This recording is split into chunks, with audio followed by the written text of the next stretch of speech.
ride, they don't get to follow me. I live my life believing in harmony. Lord, clear the path as I build my legacy.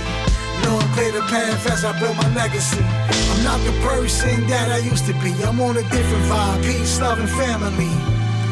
Lord, clear the path as I build my legacy. Lord, clear the path as I build my legacy. They don't get to ride, they don't get to follow me. I live my life believing in harmony. Lord, all right, guys, welcome back to another episode of Two Beers with Band. I'm your host, Chris Schramm, and you were just listening to the brand new song, Build My Legacy by Admonish Music. And I have Mr. Admonish on, and I'm super pumped about this latest release. Not just the song, but the album.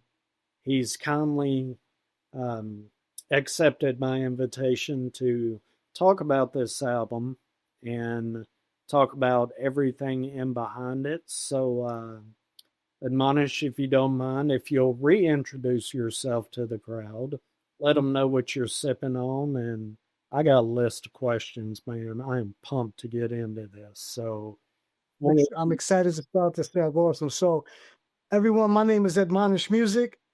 First and foremost, I'm a husband. I'm a father. I'm a creative consultant. So I'm a hip hop artist, hip hop rap, whatever you want to call it. And I'm also a music producer. And as Chris just said, we just released Build Your Legacy is the name of the album. Build My Legacy is one of the songs on the album. And I'm excited to be here. Chris, thank you for having me here again. Appreciate it. Yes, sir. Yes, sir. If you'll let everybody know what you're sipping on, I'll get this poured in a glass and we'll go from there. So right here, I'm sipping on some green tea with cinnamon and cloves in it, and also turmeric. So, yeah, that's my go-to. Green tea is my go-to. So the cinnamon and cloves, is that like a cinnamon stick, and then you added the cloves, and they're just kind of floating around in the bottom? So what I do is I take the cinnamon sticks and I snap them up so you can really, when the water starts boiling, pulls everything out of the cinnamon. The cloves I actually crush to get all the oils out. And yes, I throw the whole clove in there with the oils, and I let it boil and simmer all together with my green tea. I try not to do tea bags. I try to do actual green tea. So I'm getting all the natural elements of them, and I put a little bit of turmeric after with some lemon, spice it up. Yep. I'm going to have to try that because I do loose leaf tea kind of about midday just to give me a little caffeine boost after the coffee wears off. Plus, I enjoy getting the nutrients from the loose leaf tea. And it's Absolutely. a different style of caffeine coming on. But I've never really thought about adding the cinnamon or anything else while I'm boiling the water for the tea. I've never thought about that.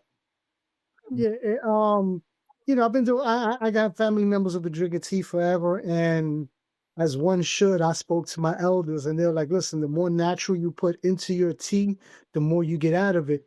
So, it's funny because I don't put any sweeteners in my tea. Yeah. I don't mind the taste of green tea, but the cinnamon, not only the nutrients that it gives, but it gives a nice sweetness to it where, it's not so harsh. The green tea taste and all, it just all melts together very well. That's awesome. I'm definitely going to try that when I get back to the house. Well, not tonight, but tomorrow. Mm-hmm. But right now, what I am sipping on is a Grandeur Hefeweizen. And this comes from a brewery that's been family owned since 1060. And if you want proof, there it is on the label. And I've already poured it in a glass and let the camera pick that up. That is a beautiful golden beer. It has, just judging from the shake, should have a very light medium body. Okay. Wow. The aroma is not overwhelming like a lot of Hefeweizens are. It's very Yeah. subtle, lightly sweet.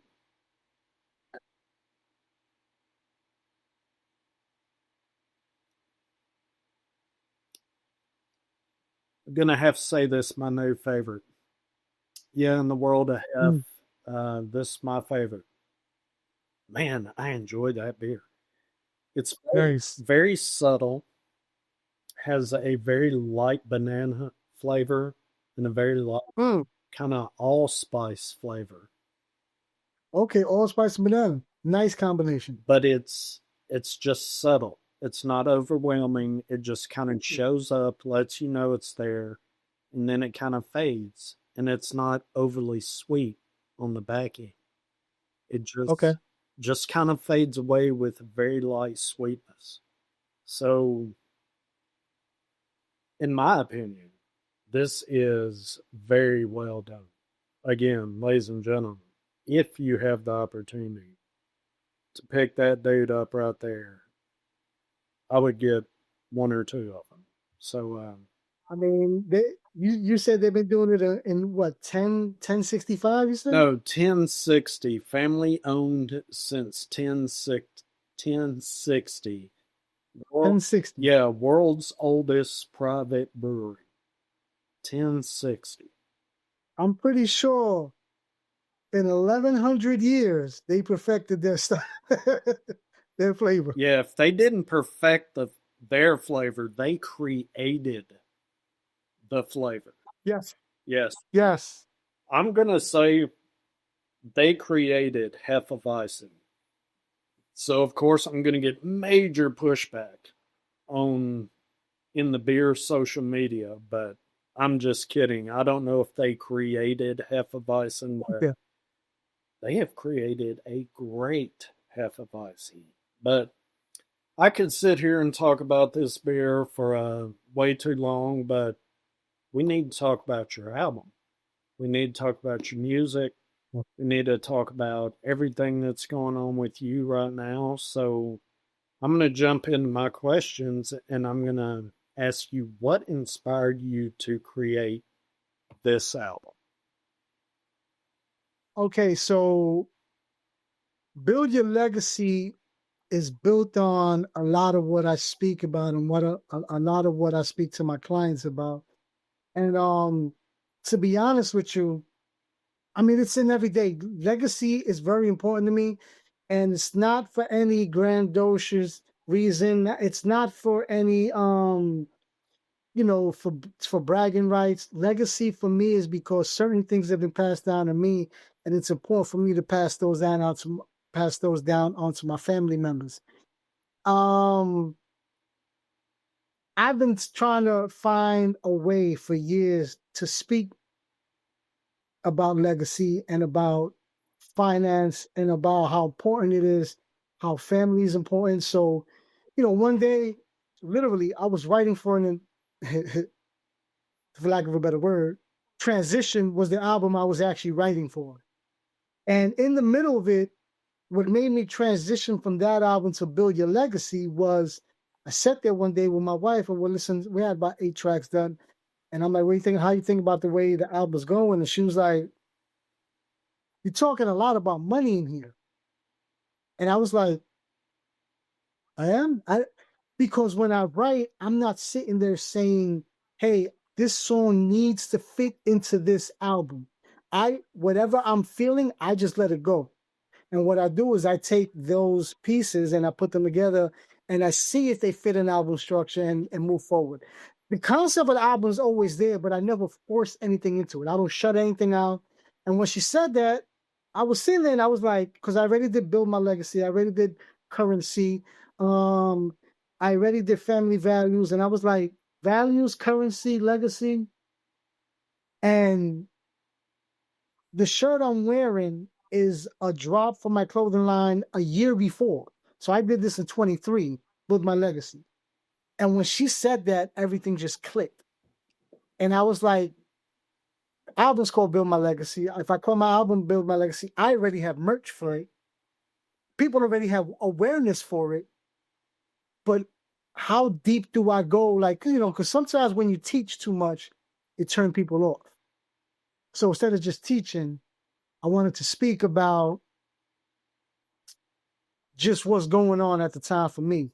And what's really important for me at the time in my life right now was, all right, everything that we've done and everything that we have, how do we package this up and how do we get the kids ready for, you know, yo, listen, when this transitions over to you and me and mom are like on retirement, so I needed to start that conversation. So instead of just having it with my kids, I had it with everybody.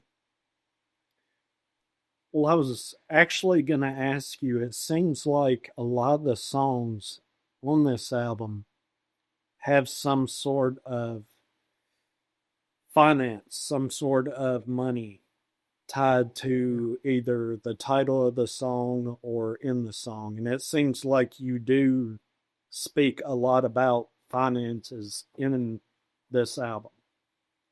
Yeah. And I was wondering if that was something that you did on purpose, because Build Your Legacy, and speaking of finances, of course, are going to be part of, hopefully, anyone's legacy, especially if they have children, you know, something they can pass down to their children. And I was wondering maybe if you wrote these songs to speak to younger people. And because it seems like nowadays so many people are concerned about money. And this album to me seems like you're telling people not necessarily go out, get money, what they need to do once they get that money. And a legitimate way of going out and getting money, and what they need to do once they get it to build a legacy, to build a nest egg, to not run out and grab, you know, the first Rolex they see or the first Porsche they see. Man, think before you spend that money. What can you do with that money to better yourself, to better your situation, to better your family? And it seemed like, to me, the album kind of translated to me, that was what you were trying to say in, you know, writing this music in those songs. Where did you find most of your inspiration for writing music for this album? So, yes, writing the songs was highly intentional, the way I wrote them.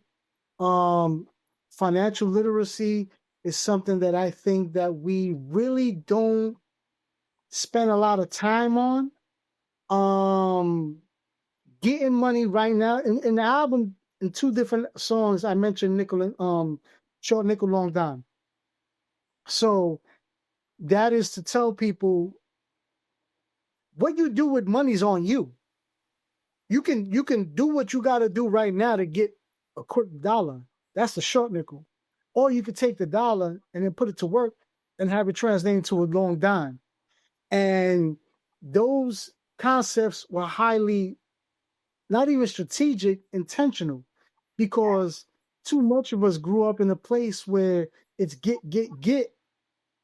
not give, and it's also not, how do I make this grow? I want to show everybody I'm wealthy now.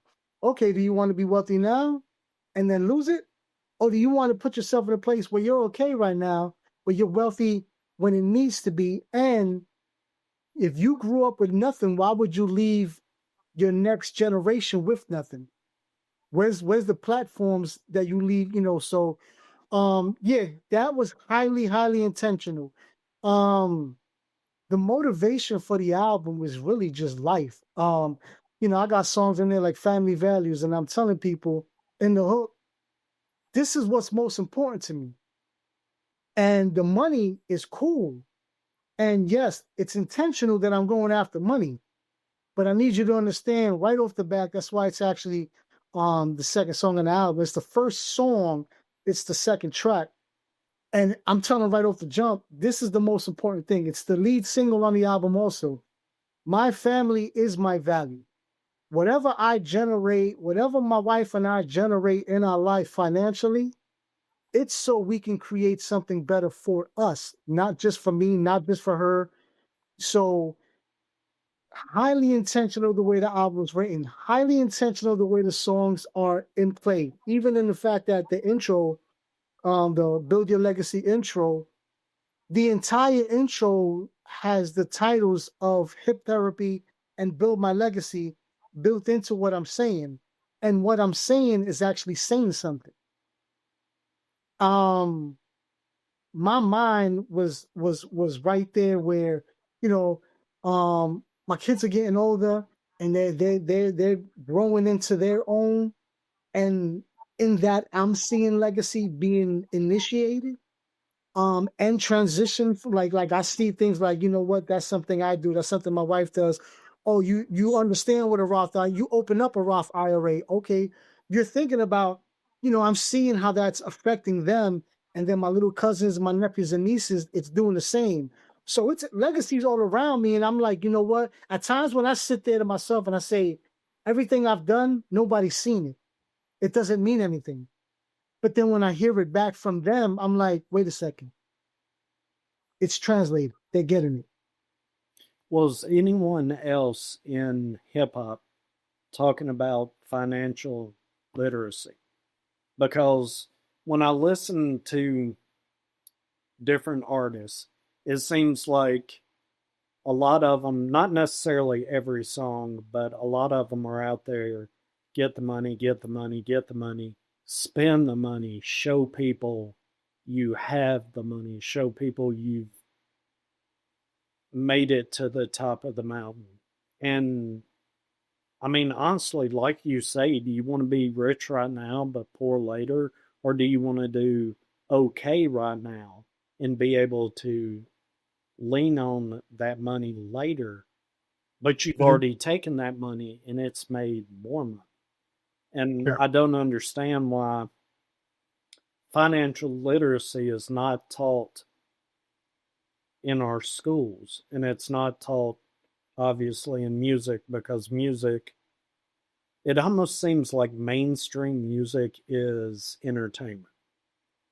Yeah. And it doesn't tell the stories that music, real music, does. Real music tells a story. Mainstream music is something out there getting clicks, something showing up on a playlist. And I mean, it's making money. It's making a ton of money for these artists. But what people don't really realize is these artists that are making it big and sign with these labels, they have financial people taking care of their money for them. Why can't we teach people to take care of their own money? And I think what you've done with this album is you're kind of hinting to those people, hey, why don't you sit down a minute and look at what you're doing with your money? Kind of step back and take a what they call it, a long view of your what you're Step back from yourself. Yeah. What is your most unusual source of inspiration for this album? Great question. Most unusual source, working. Work is the most unusual source. When I say working, like my brother has we're into just starting to get into the real estate industry. My wife and I, my brother. So my brother started a contracting business, and I'm helping him understand taxes and understand the business side of it. My brother's super talented, numerous ways. He's also an artist. When I say artist, I mean like he's a painter. He's also a rapper, but he can create beautifully with his hands. So I came in to help him understand. Okay, what you build has a value. But not only should you be receiving money for that value, how do you make sure your business operates where you protect that value and you make money off of it? So there's systems in play that like, like you're saying, we should be teaching financial literacy in school. There's systems in play that really don't want us to do that, because if everyone's wealthy in certain people's minds, it's not really wealthy anymore if everyone's wealthy. So what I try to teach my brother is understand that everything that you're allowed to do legally with taxes and money, the information's out there. The problem is we're not taught to go look for it. Or some people are like, I'm not reading that. Cool. Don't. But you can't complain that you don't have because you don't want to go look at the information.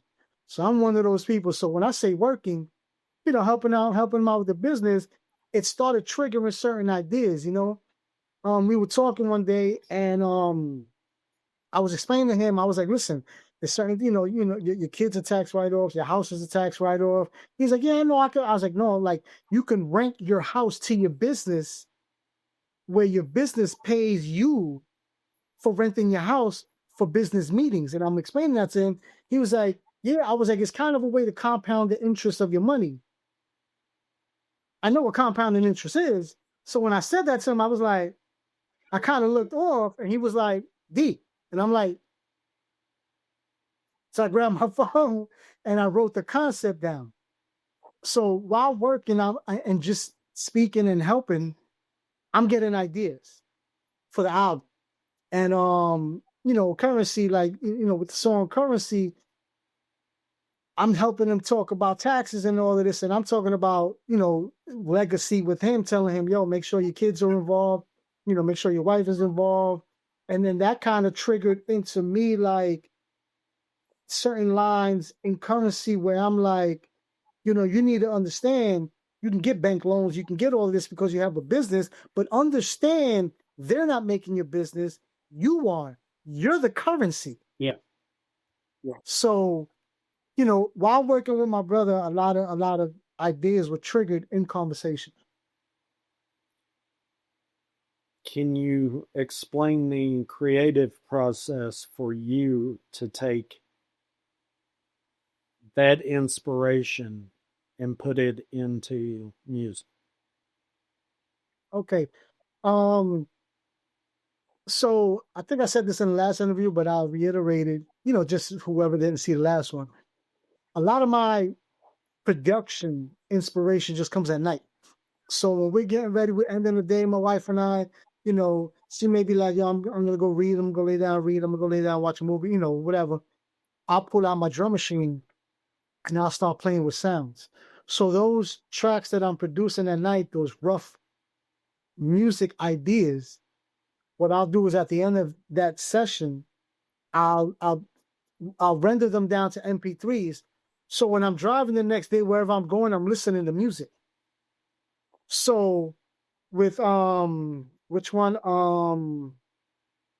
Compound Interest, I'm literally sitting with him and he was like, yeah, I know compound interest 1, 4, 8, 16, 32. Yeah, I get it.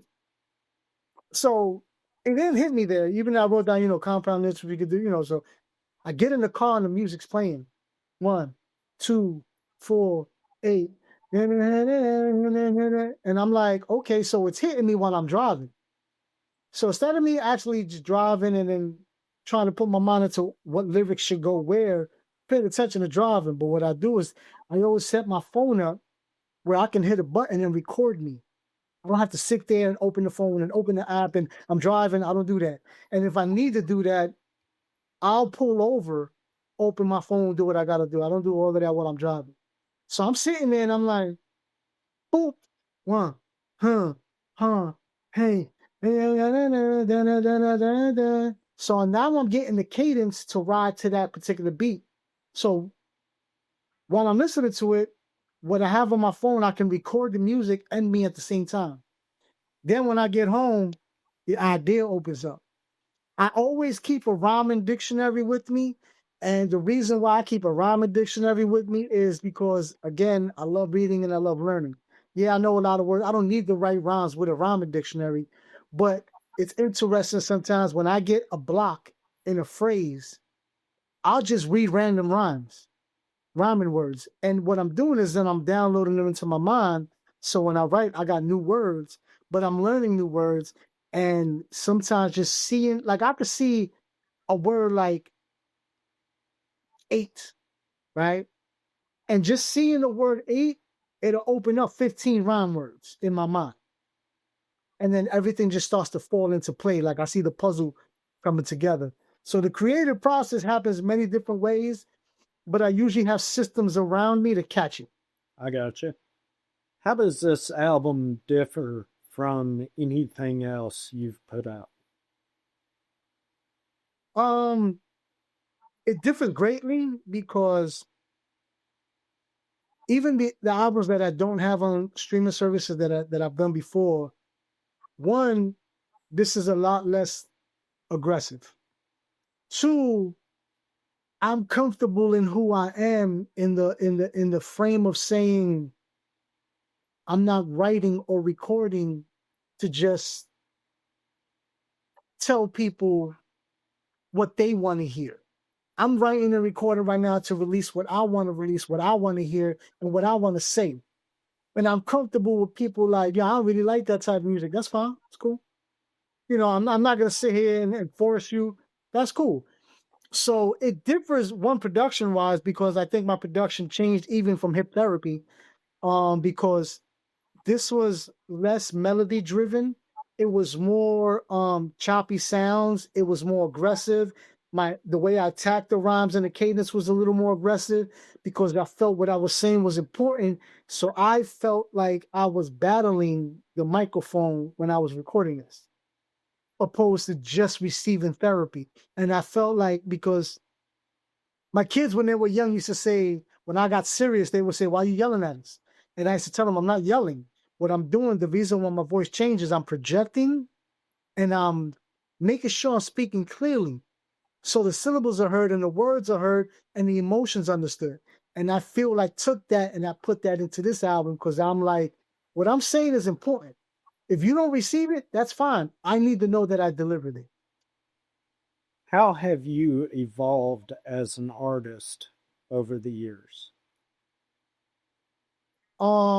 A lot more confidence and comfort in knowing who I am. I spent a lot of time in my career trying to find who I am. You know, my production-wise, I love Dr. Dre, DJ Premier. I love Isaac Hayes, Quincy Jones, Gamble Huff. I love their production. I feel a lot of the time I was spending trying to figure out how can I do that track like them. Right now, I think I'm in a place where I love what they do. You know, those who have passed away, God bless. But I don't care if Dr. Dre hears my music and says, Dan, that doesn't sound like me. That wasn't the intention.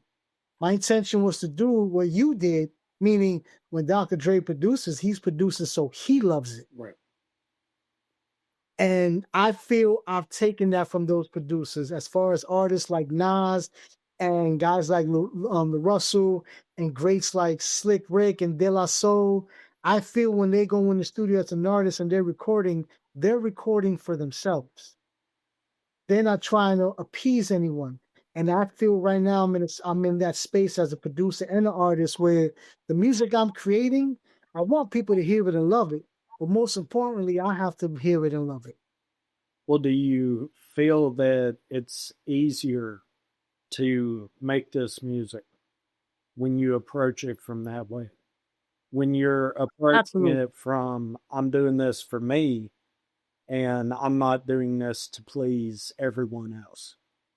And Absolutely. does it make the creative process fun doing it that way instead of it being laborious because you're overthinking everything, trying to please everyone else? It's a whole lot easier because of what you just said. So imagine getting up in the morning and getting dressed. You go into your closet, get your clothes, your sneakers, your shoes, whatever, you put it on, and you leave your house. And you go do what you had to do. That entire process was effortless. Imagine opening up in your closet and looking at a shirt and saying, I wonder if they would like this shirt.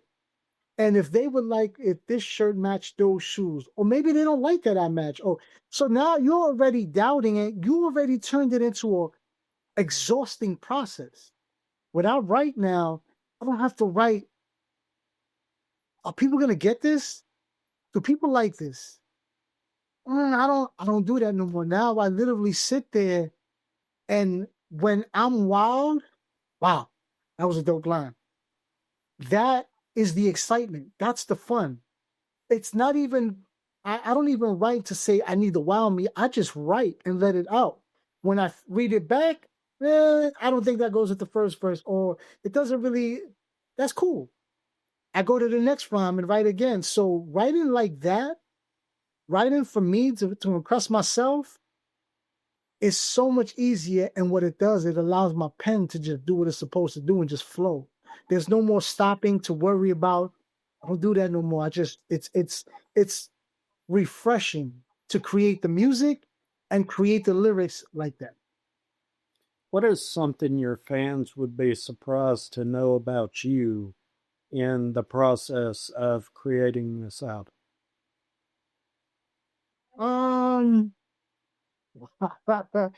Chris, let me tell you, man, you do it every time. Wow, that's a great question. What would they be surprised to know? A lot of the inspiration had nothing to do with the concept of the album. And when I say that, what I mean is my wife wanted to eat cheesecake, and we just taking a drive to go get some cheesecake.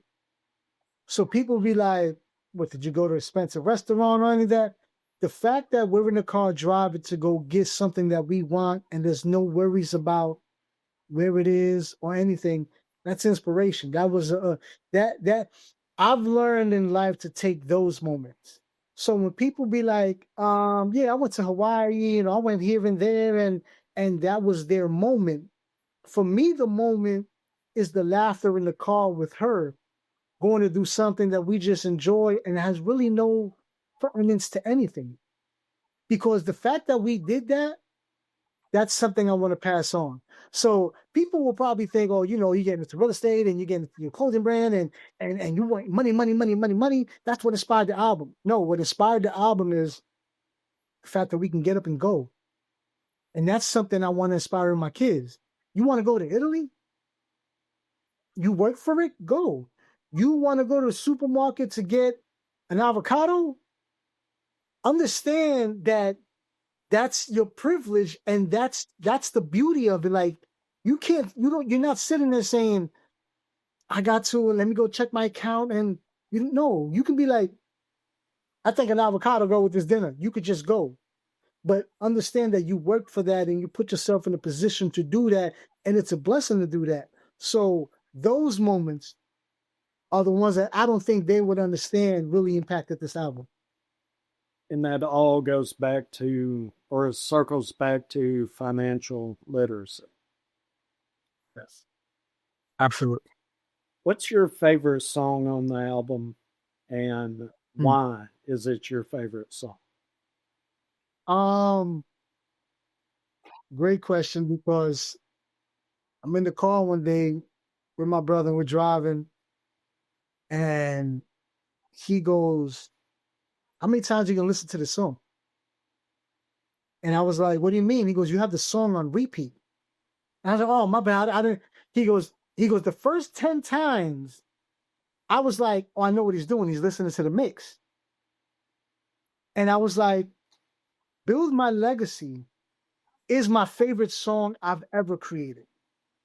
Ever. I'm in the car with my wife and she said the same thing. And I'm like, I don't even realize that I played it that so many times. She goes, no, because when you opened it up and you hit play, you didn't hit anything else, but it keeps repeating. I didn't know I had it on repeat automatically. Build My Legacy is my favorite song because I feel I've written 7, 8 songs to my dad, who's passed away. I've written about 4 or 5 songs to my mom, who's passed away. I even wrote a song to both of them together. Those are vulnerable moments, and I don't mind being vulnerable. But people may not agree with me, but to me, Build My Legacy is the most vulnerable song I've written, even before Baby, that I wrote to my kids, because I feel like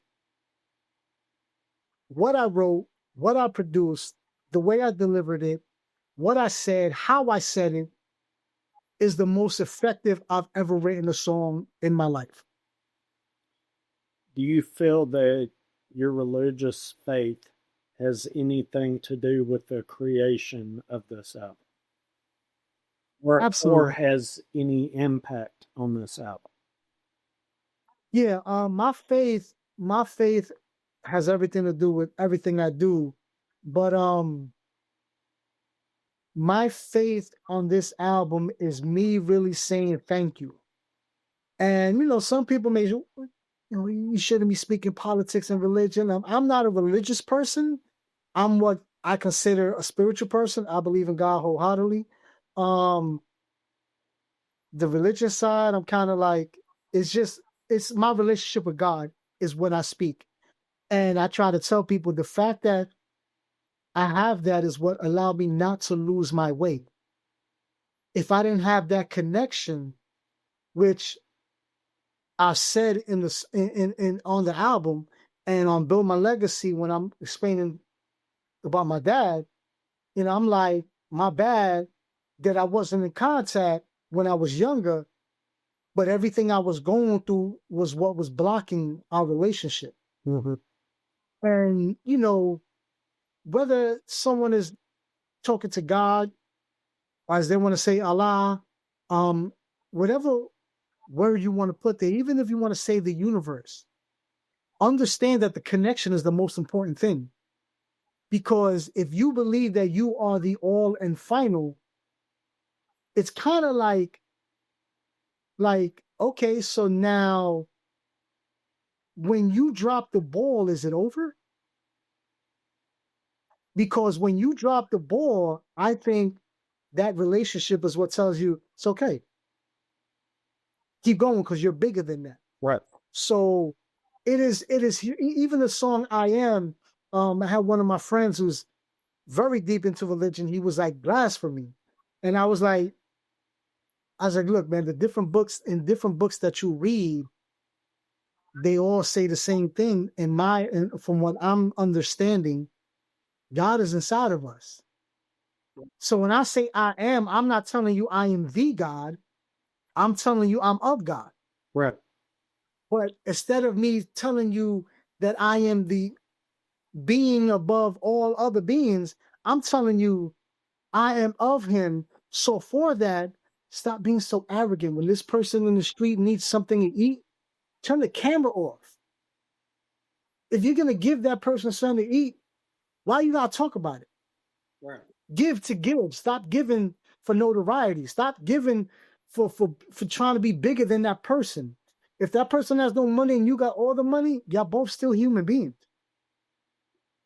And so I think my faith in God is all in this. Plus, I always say it every time I finish doing anything creatively, anything in life. I always say thank you for that. Because I feel it ain't coming from me. I'm just a vessel. Well, I'm glad you brought that song up, I Am, because honestly, that's kind of a close second of, or it's almost my favorite song on the whole album. I've listened to that probably about as much as I've listened to anything else. I really enjoyed that song. Do you Thank you. Do you think you're going to have any pushback because you mentioned religion and because you're so upfront with your faith? Do you feel that you're going to get any pushback from fans or from the public because you speak on religion with such, I'm not going to say fierceness, but you don't try to sugarcoat it. You're very upfront with your faith. Yeah. It doesn't matter. Because if I'm talking to somebody and I say, okay, perfect example. When people, hey D, how you doing? I always say blessed. If they push away from that, that's not my fault. And I'm not mad at you. That's cool because I know what I've been through. You may not. So I know just me seeing you is a blessing. Just you being here is a blessing. And if someone doesn't want to hear that in the lyrics, that's fine. I got many people who listen to my music from before hip therapy, and they were like, "Yo, what happened to that dude? I want to hear that dude." And I'm like, I'm not there no more. I'm not on the block anymore. I'm not I'm not in the streets no more, as they say, or as they say these days. I'm not outside. Why would I speak about something that I don't know about? Because it's different now than it was then. So why not speak about me? And if you don't want to listen to it, that's fine. I'm cool. If you don't want to listen to this song because you think somebody said it's a Christian song, I'm like, it's not a Christian song, but you know what? If that's how you took it and you like it because of that, that's the intent. The intent is I'm going to release myself on this music. And if it brings you comfort and it brings you joy, I think I've accomplished what I set to do. For me, I didn't create it to be a specific religion or specific, because I speak of different things on the album that relate to different religions. When I say sun, moon, and stars, the 5% nation, they know what I'm talking about. I'm not 5%, but I understand is what I'm saying. And I'm trying to say I'm not separating myself from anybody, but if you want to separate me from you, I can't control that. Well, I see. I took some of the songs that you have on the album. I listened to them 2 or 3 times, and I tried to put them in different boxes just because that's something that I enjoy doing, and I can justify listening to the same song multiple times. In my own head by doing that. And some of those songs I could say, you know what? That could be a religious song. That could be a Christian hip hop song. And I can see it. And I really enjoyed that. But I say that to say this. You put a post out today on Instagram, and I'm going to read it and ask a question in behind it. The post says, drop the album, booking interviews, sending to college radio, podcast bloggers, playlist curators, updating the website and DSP, reaching out to DJs while keeping up with the merch, vinyl, and CD orders. It's not easy, but definitely a passion. So this is a passion. Your music could be a job, but what I kind of want to drill down on is sending to college radio. Yeah.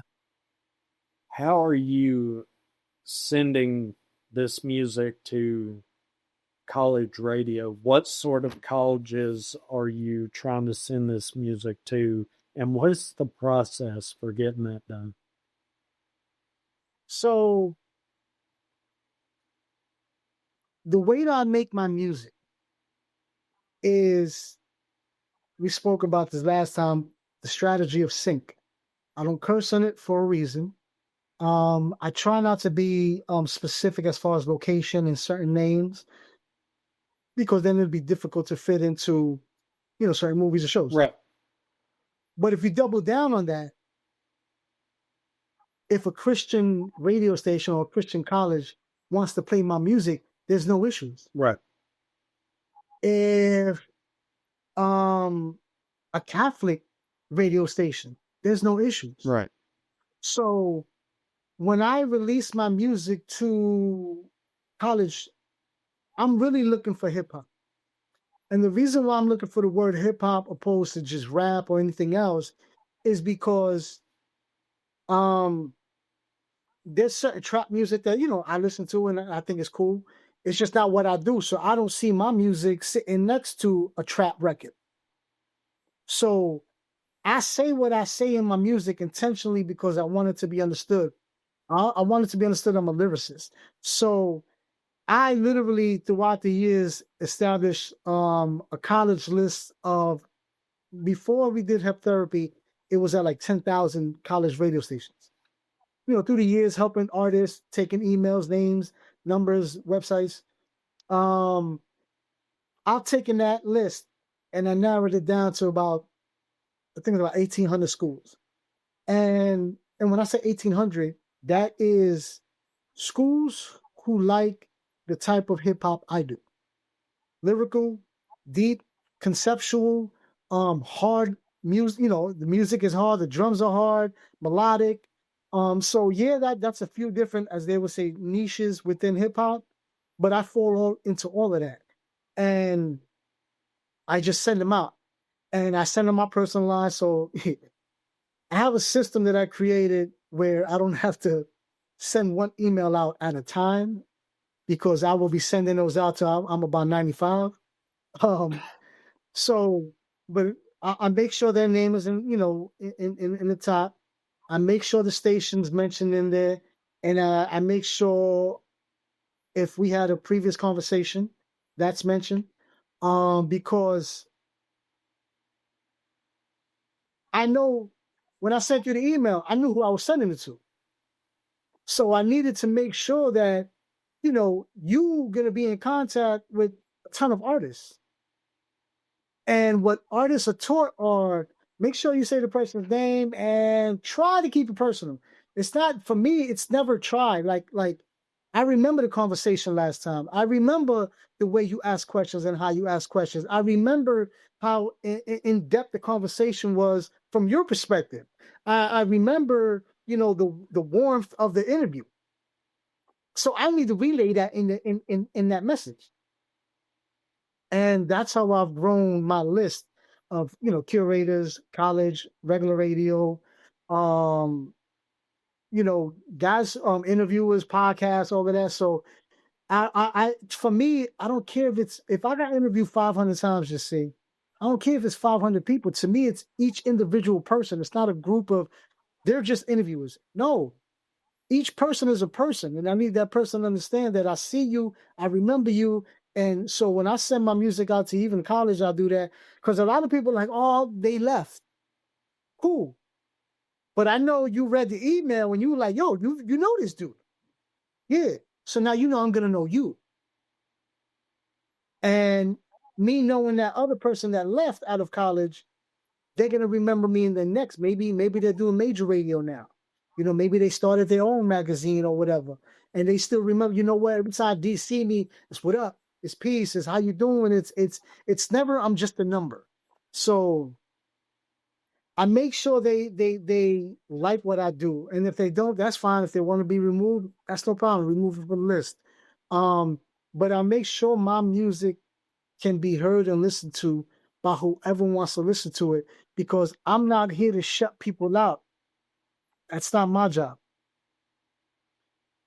Well, I know when I've read the correspondences from you, either email, Instagram, text messages, whatever the case may be, I do feel it's more of a personal level than, just business or just correspondence. There's feeling in the words that I read from you, and I appreciate that. And I think that's a skill. I think that's a skill that anyone running a business of any kind should have. And I think if you have that skill, especially nowadays where social media is the norm, where an actual phone call is unheard of, but a text message or an Instagram message, Facebook or whatever, you need to be able to convey that heartfelt feeling in each message. Otherwise, it's just words on a page. And it's especially someone who is receiving so many messages a day. It's just words on a page. I'll get back to it when I get back to it. But if there's feeling there, that's going to stick in my mind, and I'm going to respond so much sooner to that person. And I appreciate that in our correspondences. Do you think the way you approach answering emails and text messages is a skill that all indie artists should have? Yes. The issue is, I'm going to build off the word skill, because to me, if it's a skill, it's not genuine. And I've learned in life, people can read through the BS, right? And it kind of relates to when we were speaking about certain music. When you write certain music, people know you BS. Right. People know you didn't do that. They can hear it, right? So, I had a lawyer reach out to me one time. One time I was doing this business deal, and the guy was like, I want you to meet my lawyer so we can take it to the next level. And I was like, cool. Have the lawyer reach out to me. So the lawyer was like, I need some references. I was like, okay. Sent about 5-6 references. The lawyer got back to me, was like, shit, you know why we're moving forward? And I was like, I have no idea what's in your mind. You're gonna have to let me know. Every person you sent me said they knew you for decades. And I was like, okay. They're like, no. Do you know how every person you sent me, they were like with different industries, different, I could tell they were just from different lifestyles. So, okay, but they all know you for decades. That says something about you. People want to be around you. And I'm like, they were like, how do you do that? I'm like, I don't know. All I know how to do is be me. I can't tell you I read it in a book. I can't tell you it's something I learned from someone. All I could tell you is this is the way my mom and dad made me. And the people that are around me, this is what they do with me. Right. I was like, and so, somebody could say, the other day it turned into like a 45-minute conversation through DM and Instagram. Somebody just said, yo, this song is dope. And I was like, oh, man, I really appreciate that, man. They were like, no problem. I was like, yo, what you do? And it turned into a conversation because all they said was my music was dope. The guy was like, yo, why are you so cool? And I'm like, because I'm not a robot. And so many people treat this is a business. No doubt about it. But that shouldn't take out the human side of you because it's a business. Treat the money like business. Treat the contracts like business. Don't treat the person like a business because it's a person. It's not an LLC. And that's how I just go through life. But a lot of people, even the guys from Venue always told me like, yo, you super professional. And what you're talking about, but you somebody we just want to hang around. And I'm like, because that's how I feel. I feel like, yo, this dude's cool as hell. I want to go drink some tea next to Chris while he's drinking his beer. Well, I would love to sit down and drink some actual tea with you sometime. That would be great. I could probably learn so much about tea and about how to fix it in a way that I would enjoy it even more, because I've never thought about putting those things in while the water's boiling and then putting them in the glass to kind of let them, or the cup, just to get that little extra on the back end, to get everything you can from all the components used to make that cup of tea. Kind of like it seems like, from my point of view, you get everything you can from each component that it takes to make your music. Yes. Same philosophy. I never knew I was doing this. What we're speaking of, music and tea. One of my friends, even my nephew, I have you know how they got little pill packs? Yeah. Right? Yeah. So one of my nephews, I was on video call with my nephew. He was like, God bless my mother. She used to have a big pill pack because she was taking a lot of pills. So my nephew jokingly was like, you got your pill packs. That means you're getting old. And I was like, actually, my pill packs are full of vitamins. I was like, there's not one pill in there. They're all vitamins. Yes, there's 8, 9 vitamins. I go, but and my friend was like, that's because you practice preventative medicine, Right. opposed to reactive medicine. Right. So my philosophy is everything with that. So I drink tea.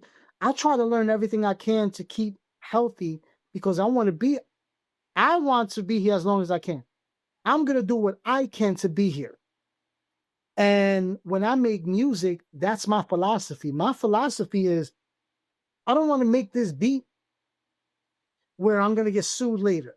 I don't want to make this beat or this song where I'm going to be in a situation later where someone's going to have to come at me or whatever. So when I make my music, it's preventative in the form of I understand the legalities of business and I understand, person. Like I'm not gonna enter into beef. Somebody want to say something about me, cool, that's how you feel. Let it be. For me, it just rubs over my shoulder. I don't let it stick to me. It's whatever. So when I make my music, I'm not making my music to be offensive. Of course, anything anybody does is going to be offensive to somebody. Right. But it's how you take what they're offensive about. And so when I make my music is completely a release. If someone to say it's a detox, yes. I'm trying to detox myself of certain emotions. I'm trying to detox myself of certain feelings. I'm trying to detox myself of some creative ideas that I don't want to be stuck in me because somebody needs to hear it. So whenever I make music, I believe I'm doing the same thing I'm doing in life. It's preventative medicine. I'm healing myself, and I can't control who it heals, but I hope when it's out there, it heals somebody. So this album is a form of healing for you, spiritually, Absolutely, physically, mentally, just across the board. Absolutely. Family values. I love my family. Build my legacy. I still have traumatic memories of my pops passing away, and before passing away, leaving because of the addiction that he had. You got compound interest, where the true thought behind all of that is I understand who I am now. Why didn't I realize that then? Mm-hmm. So all of it is it's. I don't intend to write double entendres and triple entendres, but they're there because they need to be released. How did you come up with the order of the songs for this album? How did I come up with the words? Order of the songs on the album. Oh, the order of the songs. Yeah. Wow. Let me tell you something, man. You got a knack for that. That's a great question. Never been asked that. How did I come up with the order? That is one of the biggest issues for me creating music, because the order of the songs on an album, if you do it wrong, can misconstrue the story. If the order's correct, you can actually create a new story from the story you're telling. So I literally sat there and I looked at the titles and I said, to me, should Build My Legacy be last? Or the first one? Because if you look at the titles, Build Your Legacy intro, it would make sense to have Build My Legacy be the second song, right? But what I said in Build My Legacy is that the conclusion. And so this is what I did. So I literally family values. Okay, this is what family values means to me. And should that go first? Should that go in the middle? Getaway. If you look at the titles and you listen to the songs, Getaway is the transition. Getaway is you got family values, right? you got compound interest, you got these records coming up to Getaway. All of this is telling you what's important. And then it switches. You got I Am, you got Build My Legacy, you got All I See. Now I'm telling you, these are the things that are going to build my legacy, but they're also like this super opportunity to tell you I'm hurting, I'm loving. This is who I feel I am. Is this what I'm doing? So that's what I literally put the songs in. I'm like, okay, this tells this story, this tells this story. Now, this title, if you just look at the title, you just say the titles, they kind of say something. Just repeating the titles, it kind of says something. And, All I See, Build My Legacy. If you say that quickly, all I see is me building my legacy. But all I see is about my wife, and her and I build my legacy. So it was a grueling battle with myself. And what brought it all together for me when I did that was when I did Build Your Legacy intro. When I did the intro, the way I wrote it, I was like, this is how the order has to be. It has to be this way because it just has to make sense. And it makes sense to me. You got people that's going to be like, I don't care. I play it in shuffle. That's fine. Because now what you're not realizing is you just created your own story with the story. And that's fine. That's fine. So yeah, it was a struggle. That is absolutely the hardest part for me when doing an album. Are there any songs that didn't make the album? Yeah. So I have a song. I forgot the name of the title. I've been so focused on what we have here. But the song is actually about me talking to the youth and telling them it's not easy. I know that. But you got to keep going. And the reason why I didn't make the album was, one, my brother didn't finish his verse, and I'm the type of person who, he's doing his own things, business, family, but I'm the type of person that if I tell you something, I'm sticking to it. He told me, just write the second verse and finish the song. I told him, I gave you my word that you're going to be on the song. Whether it makes this album or the next album, I'll find a way for get it. And the other reason is I couldn't sing the hook the way I heard it in my head. And I have two people that I reached out to and they didn't get back to me. So now I finally have one of them who reached back and, he was like, yo, my bad. Yeah. But it's definitely going to be on the transition album. And so on this album, I actually had 11 tracks. And I did, the only person who knows this is my wife because she's a fan. Nas' first album, Illmatic, had 9 songs on it. The one song that turned it into the album, because at that time 10 songs was an album, was the intro. On this album, I had 10 songs. That song didn't make it because of my brother and the singer. I had 9 songs. I did the intro to make it an album for me. To make it 10 songs. Okay. Yep. All right. I was actually going to ask about that. Yeah. So the songs that didn't make the album, other than that one, are we ever going to get the opportunity to hear the other songs? Yeah, they're gonna be on the transition album. Because like I said, I was actually writing for transition, and Build Your Legacy. It was divine intervention, if you want to say. No, put this out. These songs are actually for that. So transition, you're gonna hear those. Transition is a great album. It's something different from Build Your Legacy, something different from Hip Therapy. It's more therapy for me, but I wanted to show people transition is about me when I was 20 and in the streets and just being a wild knucklehead, and me being a grown man today and conflicting, telling that 20-year-old there's more to look for. And you can, if you want to go off of what we mentioned in this interview, my 20-year-old self was worried about the nickel.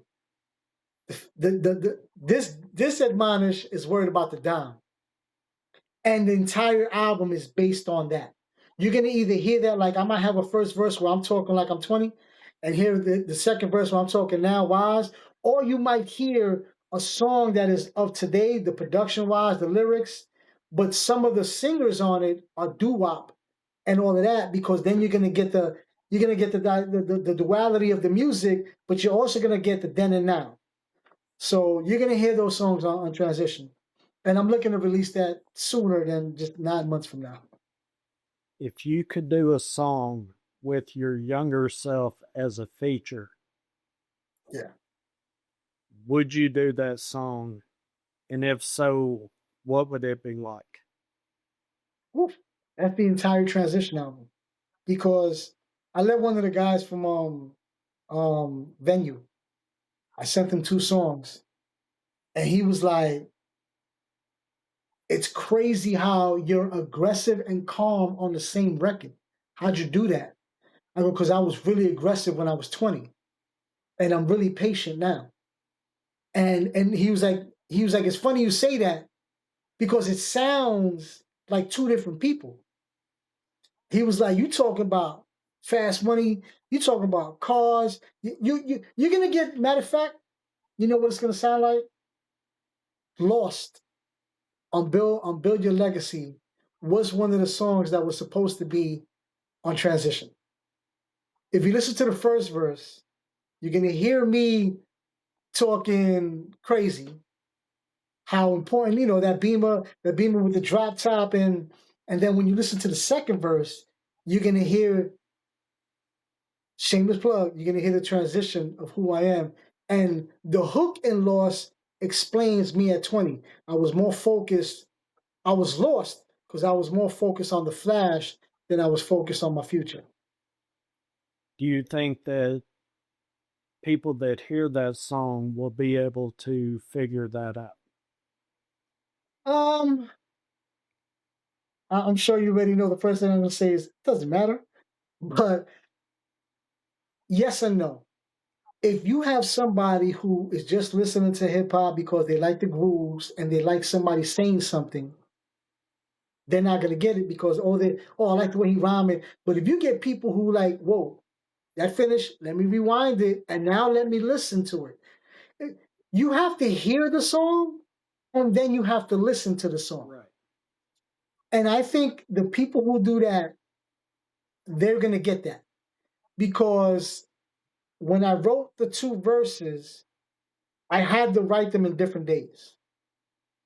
Because I'm gonna say when I'm reminiscing, the first verse, when I'm reminiscing, I'm in that space. So I'm gonna stay in that space. I don't wanna force it. I don't wanna.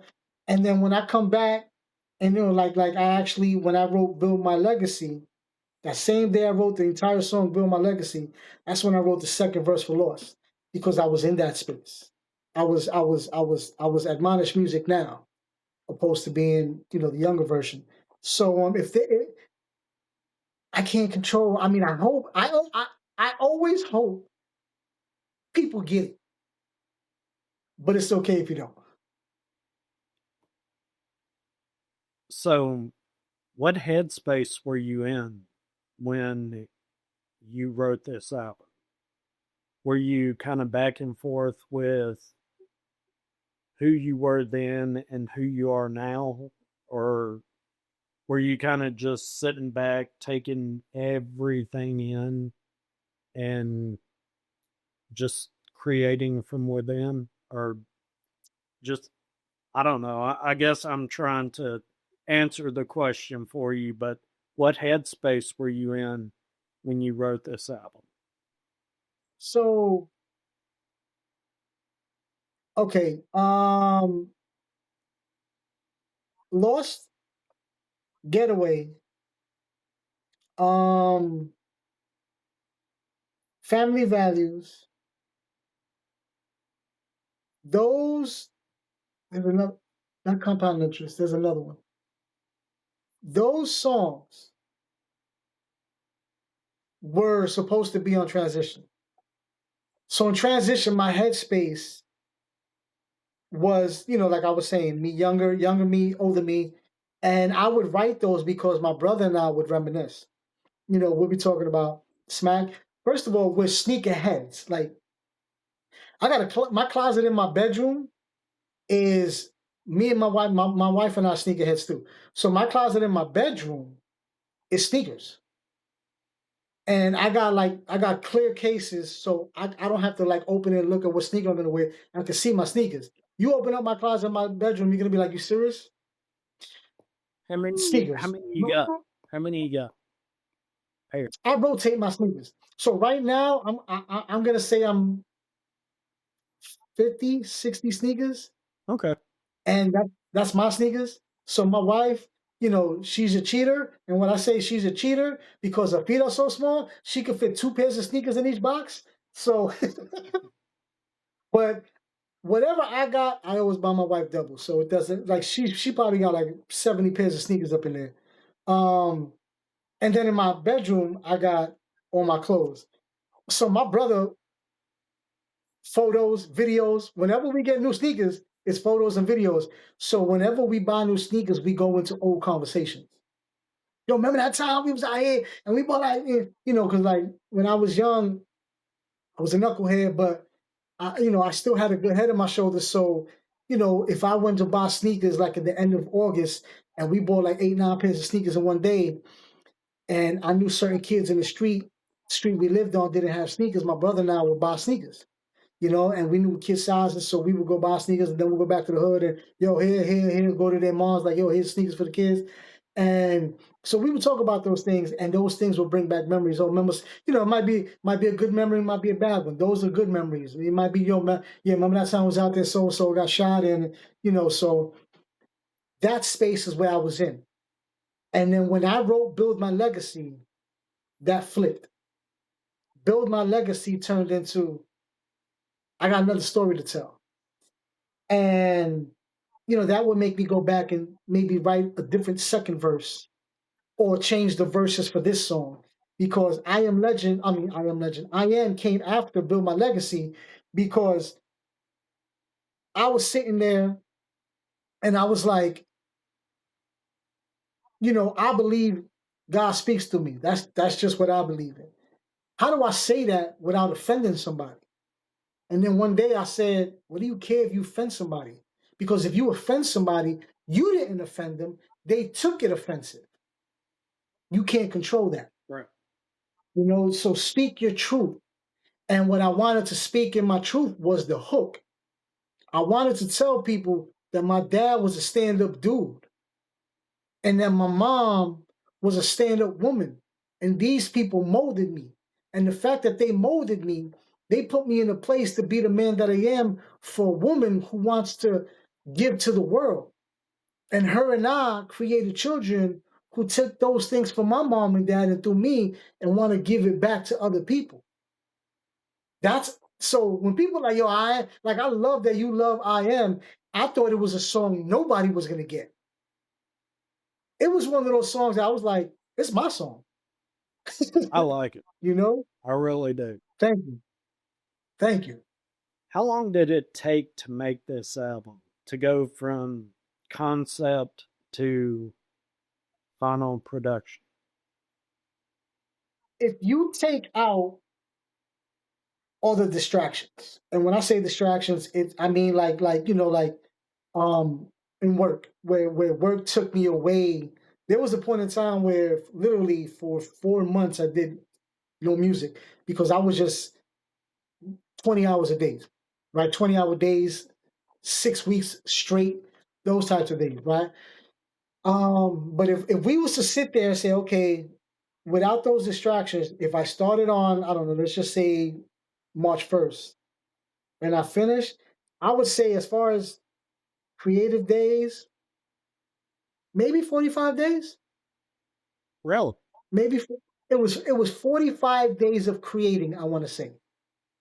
And out of the 45 days, 10, 12 of those days were mixing, because I'm a perfectionist, which is something I'm trying to learn my way out of. But I'm a perfectionist because I'll sit there and I'll mix. Which one of the records? Compound Interest. The bass bothered me. So I mix in the house, right? I take it. I have a Bluetooth speaker. I have my phone, my Bluetooth speaker. I have my car, and I have a sound bar for my. So what I do is when I mix it, I'm like, okay, this sounds great. Render it to an MP3, and I play it on my phone. See how it comes out that speaker. Okay, pass that test. Bluetooth. Didn't pass that test. Got to go back. But I make notes. Okay, at the Bluetooth speaker, the bass was too high, I made a rumble. So I will go through the stages. When I get in my car, it's the last stage. When I get to my car, I'm like, can't hear me, the bass is too loud. So that song took me about 8, 9 mixes. So about 10 days to mix the album, master the album, but about 45 days to from start to finish, this is ready to go. Boom. Yeah. What was the most challenging part of making this album? Besides putting the order together,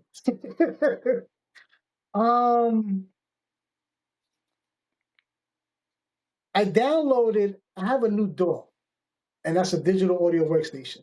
So my process before is I'm an MPC fan. This behind me, this red drum machine, Yep. that's an Akai MPC 37. What that means is that's one of the first ones, actually one of the second ones they made where it has a keyboard and a drum, allows me to sample, do everything in it. Actually, I can actually take that, plug it into the wall, and just make a beat. So my process is I make my beats in that. That's the concept of the song. That's the feel of the song when I make the beat. I take it from there, and I take all the individual instruments and I throw them in Pro Tools. Found a new DAW, bought a new piece of equipment, and it came with a DAW. And that DAW, what I like about it, when I read it before I down, because I was like, look, I'm not gonna mess up my process. My process works, leave it. But I'm from the reel era, analog era. And there's little components in analog that people don't know. So the tape machine, tapes work with magnets. The beauty of the reel back in the days when you recorded your vocals, you didn't know what you were going to get because the magnet could attract a piece of dust at the exact moment you say a syllable. That may create a different sound, which you can't replicate because that magnet and dust isn't going to happen again at that particular time. Right. So this is the beauty of analog that you don't get in digital. So I miss that. I miss the hiss. I miss the like, where's that coming from? And all of those things will create certain characters in the music. This particular DAW operates, even though they're emulations of tape machines, now you can put a tape machine on every single track and make it feel like it's back to analog. So the hardest part about this album was the fact that I had to learn a new DAW. And I had to operate that DAW at the speed that I create. So that was because I would rather learn that when I'm not working on the album. But I was like, it's important for me to have this hiss and to have this crackle. Since I don't sample anymore, I'm not trying to have my album sit back for months because I'm clearing a sample. I make the music that I make it sound like a sample. So I need the certain crackle of the vinyl. I need the certain hiss that it sounds like it's being done by tape. So learning that digital audio workstation was the hardest process because I'm learning at the pace of, Dad, I want to finish, but that was the hardest part. How many people were involved with this album?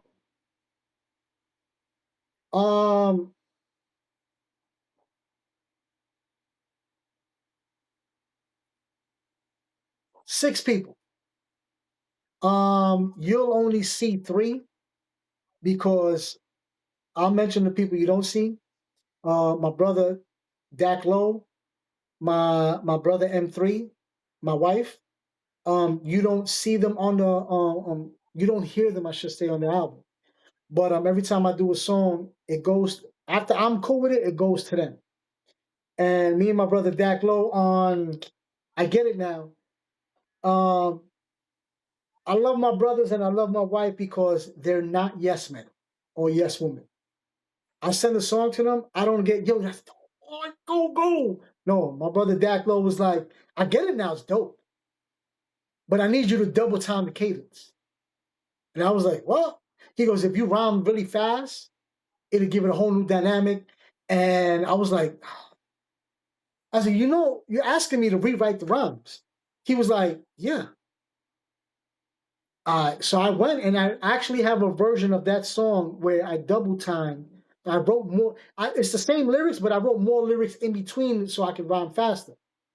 And I told him I didn't want to do it. He said, do it. So I did it. Sent it to him. He was like, you're right. But I love that because you don't know unless you do it. Right. So him challenging me, love that. My brother Soup, same thing. Yo, this song is great. Yeah, you love that? Yeah, but that snare is horrible. The snare? He was like, yeah, change the snare. And my wife, same thing. Matter of fact, the song that didn't make the album, she was the one who was like, stop. I stopped the song. She's like, yeah, that's not for you to sing. She goes, you took the entire emotion away from the record. You got to get a singer for that. So you have those three. Super, you can call them the A&Rs, you can call them whatever you want to call them, but they push the album forward. Then I have Infinite Seven on Getaway. Dope. Singer, rapper, producer, great musician. Real dope person. He another person, he's actually an engineer also. Which when he sent this vocal back and I mixed it, he was like, yeah, that's not it, D. What do you mean? He goes, you made me sound horrible. So we had to go through, a couple of renditions of the song to get it right. And I love the fact that he did that. He didn't just say yeah and go with it. He didn't let me put out a whack record. And I thank him because that song means so much for me because I'm trying to touch certain people on that record. And when I say certain people, I'm not talking about an individual. I'm talking about there's certain people that go through certain things, and I want them to know that they're seen. And then I got my brother, one of my peoples, DJ Instance on Family Values doing the cutting. That was a funny situation because I sent him, I was like, I need you to cut on this record. And he was like, D. And because I don't think he was in the space to be cutting. So I was like, no, I don't need it now. When you get it, we'll do it. And so what he wound up doing was we got on a video chat. And he was like, yo, I'm gonna cut while you're there so you can let me know what you want. And it was so dope because he's cutting, and I'm like, I need it to sound like. He was like, why'd you do that from the beginning? So yeah, DJ Instant, got to give a shout out to him, Infinite Seven, and I appreciate the two of them for being, doing the records with me and being supportive, but more importantly than being supportive, for being those types of dudes that were like, yo, you gotta change this, or D. It was Instant's idea to be like, yo, Instamatic, I should say. It was his idea to be like, when I cut, don't make it just sound like I'm cutting. Make it sound like what you said was me cutting. Because I sent an MP3, he was scratching what I was saying, but I made it sound like that whole section. The first section is me, the second section is his record. And that's what I intended, but he reminded me to do that. So I was like, I appreciate working with guys who like, I don't like being around yes men or yes women. I don't like being, so everybody that's a part of the project, the six of us, man, we really put a lot of work into this, and I appreciate them immensely. What hurdles did you have to overcome making this album? Hurdles. Everything in life, whatever you want to succeed in, whatever you want to do, whatever you want to finish doing, you have to sacrifice something. So those things, those moments where you don't feel like creating, but you have an end goal, you got to create. So Um, Having to go through that period, I'm a creative, and I'm not saying that. I'm saying that to say when I'm not create, I get the urge to create. So spending that time working, you know, I was kind of like, man, I wish I was just here 9 to 5 because I'd rather be creating 6 to 9 instead of being here at 9 o'clock. But um, I put myself in a place where I don't really have a lot of distractions. When I say that, I mean like, like I ain't going out drinking, I ain't going out smoking, I don't do that stuff. I'm not going. So those distractions I don't have. I don't have drama, right? So when I say I don't have drama, I don't. Once I see drama coming, I stop it. So my distractions are, I want to write this down, but we got to go to dinner. I wanna do this, but we got to go out of town for the weekend. Should I bring the drum machine with me for the weekend? So those types of things. But the real thing about it was worrying if the album was gonna be to my expectations, and those are the biggest issues for me because I'm like, you know, what I'm saying is it being conveyed correctly. I'm not even talking about people receiving. I'm talking about am I putting it out there the way I hear it? Am I putting it out there the way I see it? The videos are one of my toughest things to do. I'm still working on videos for the album because I shot a couple, not up to my standards, and no one's gonna see those because I got friends that are like just turn them into social media content, Yeah. and I'm like, nah, because all I see it's not social media content to me. It's a story. I need the story to relate. Even I Get Now, I got some videos out there for I Get Now. I turn them into performance video content, but that's not the video. And so those things are like I need to be in a space where I'm like, when I release it, I need to be there. It's not a matter of did they receive it? This is what I wanted to give the world. I'm satisfied. And I know I'll never be 100% satisfied, but that's my worry. How do you plan to connect with your fans once this album is released? So I'm using a funnel system. I'm trying to bring everybody back to the website. And the reason why I'm doing that is because social media, if you got X amount of followers, 3 to 5% see what you're putting up. That's why it's so important for content creators. If you put a performance of your song on any social media, keep putting it out. You put it out on Monday, 2 weeks later, put it out again because a different 5% will see it.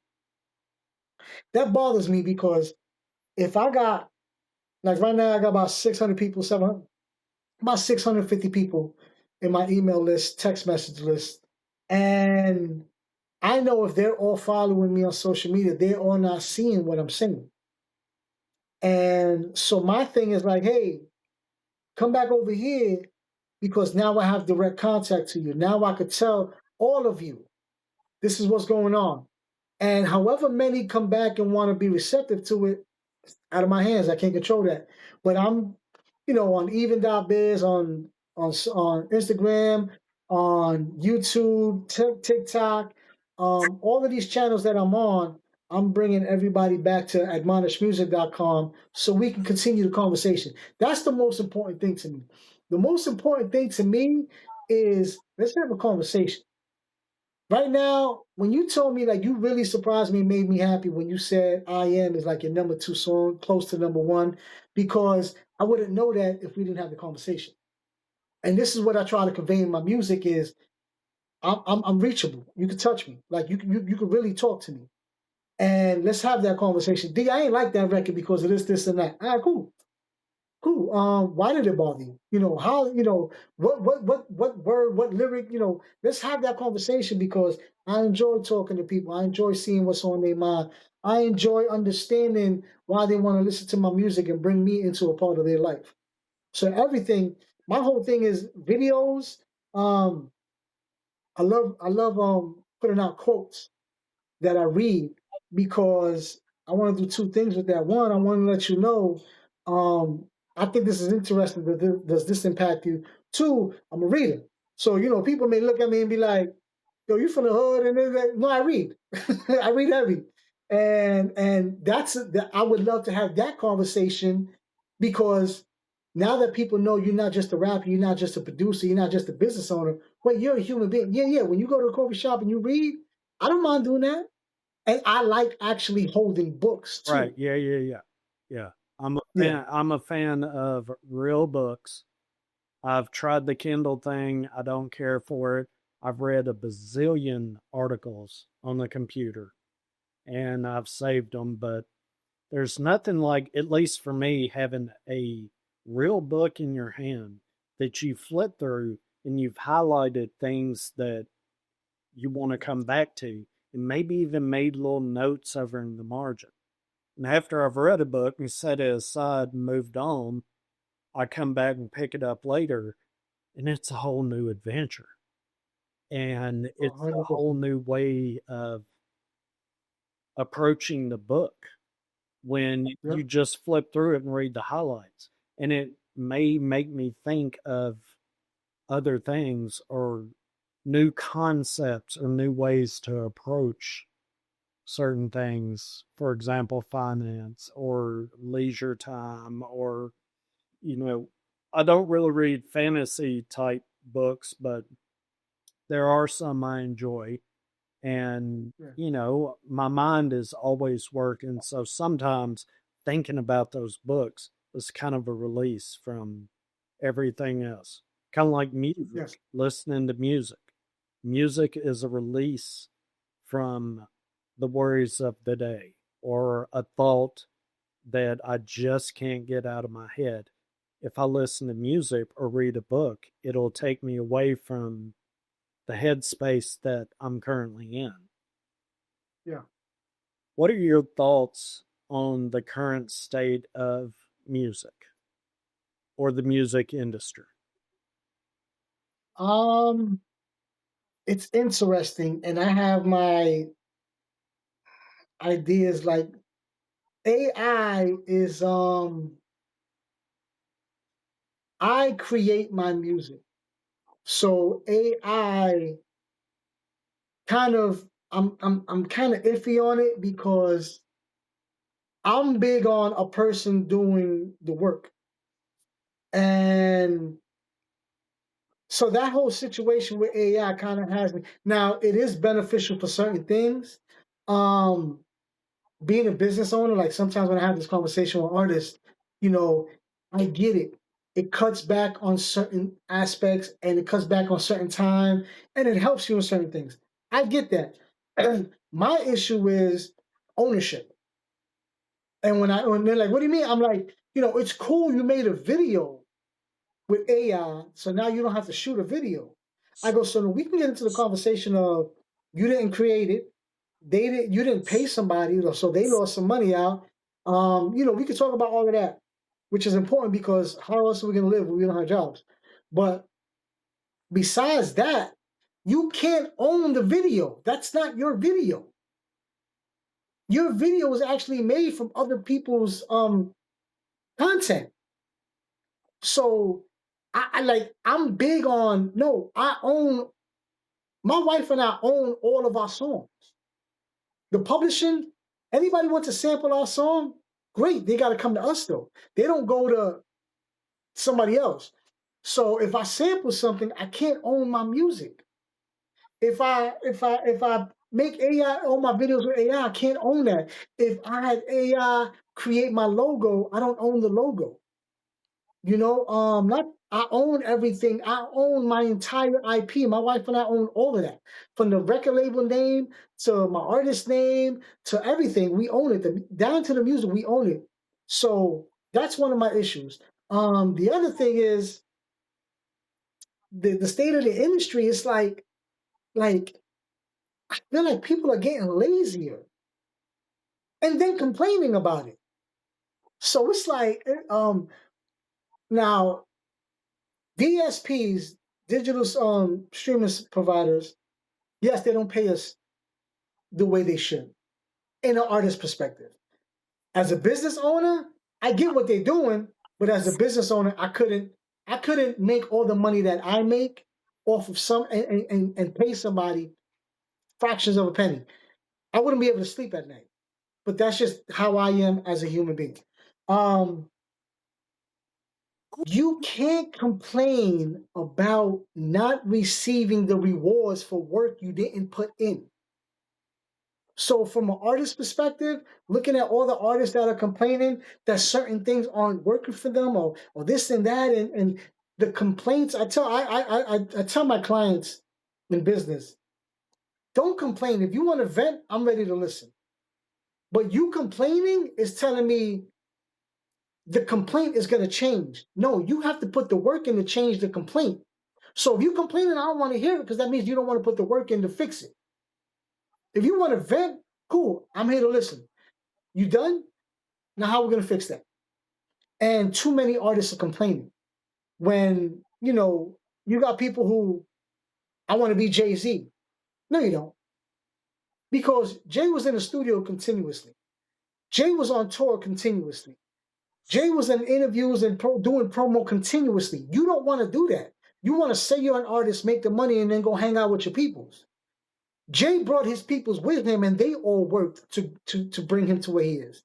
And I think, and as far as the major corporations, big companies are going to do what big companies do. You can't stop that. A ton of us, we can affect their money and change it. But I think the answer in all of that is stop thinking, if you want to be an effective artist, learn the business so you can learn what they're doing and why they're doing it. And you can, when you do that, you can see, are there cracks? Are there loopholes that I can run through? Or do I create this organization and then change the game? So you have people that want to make a living off of DSPs.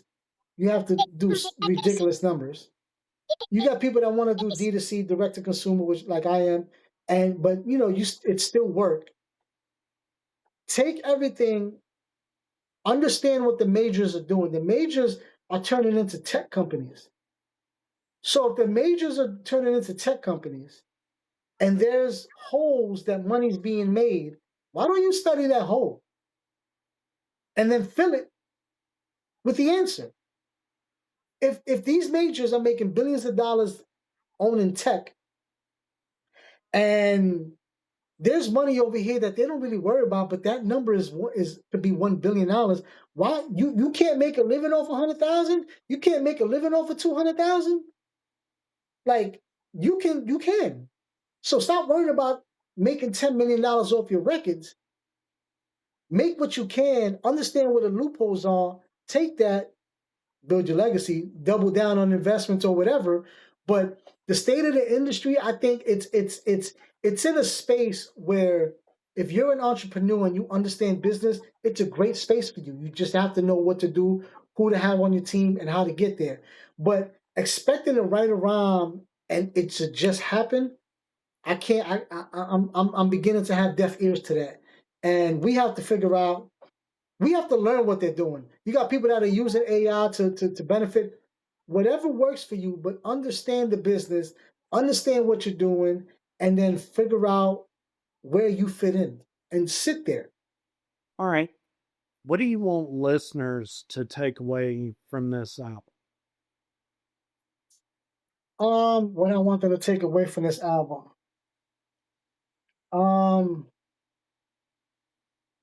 Cool to be flashy.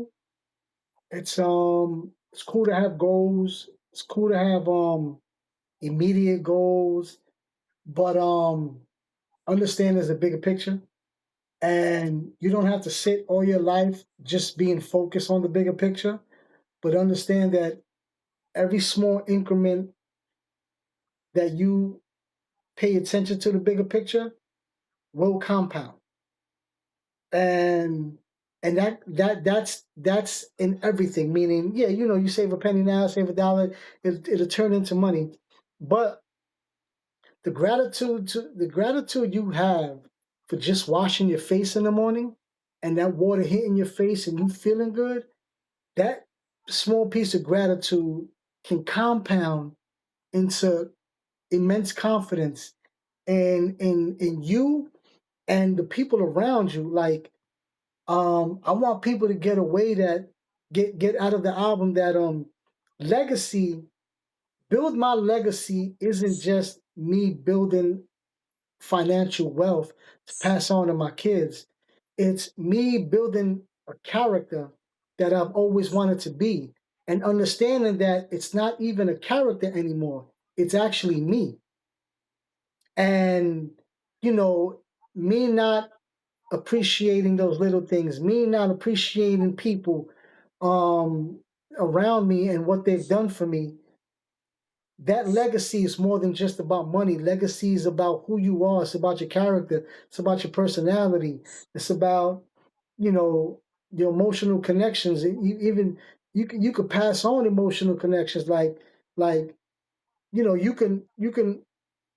The way I love my wife shows in my kids' relationships, and that's legacy to me because you have certain legacies that you can pass on that we don't want people to pass on emotionally or relationship wise.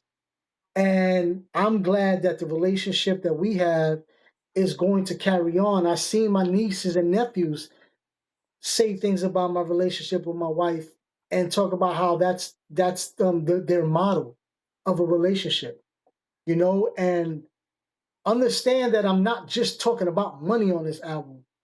It's way deeper, you know. So I even want to pass on the legacy that it's okay to be vulnerable. You know, it's okay to be like, yeah, I don't feel good. That's okay, you know, and pass that on because instead of, you know, there's so many men that go through. There's this thing I tell my nephews all the time and my sons, like,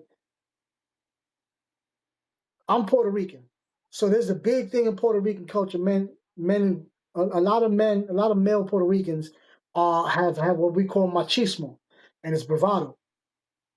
And I tell my nephews and nieces and kids all the time, like, listen, man, machismo is a man showing another man that he's manly.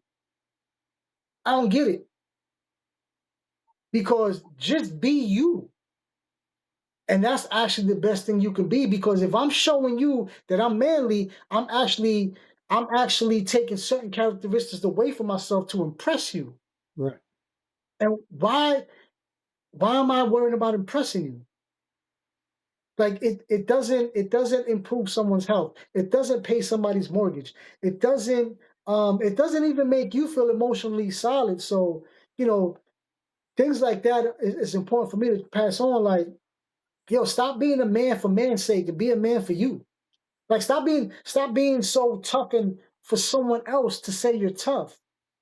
You know, defend your family, protect your family, feed your family, love your family, be you. And that is actually the best man, woman, or person that you can be.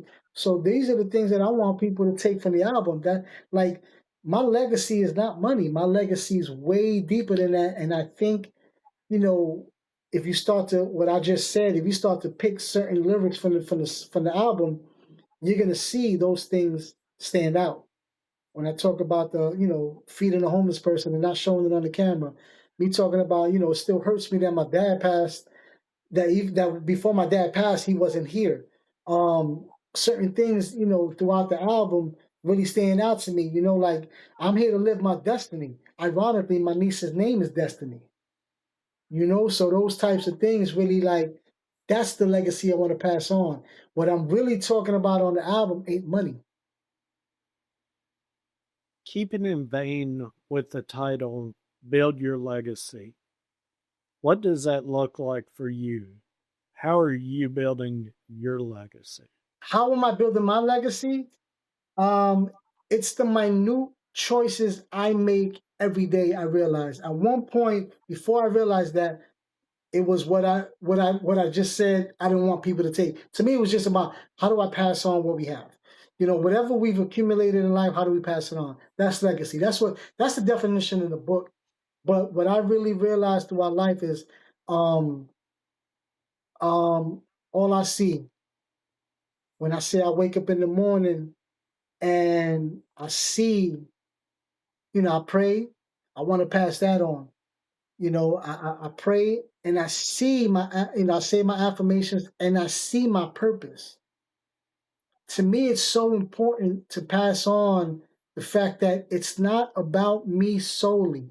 I can't be the greatest person I can be by doing it myself. It's a team. My wife and my kids ground me.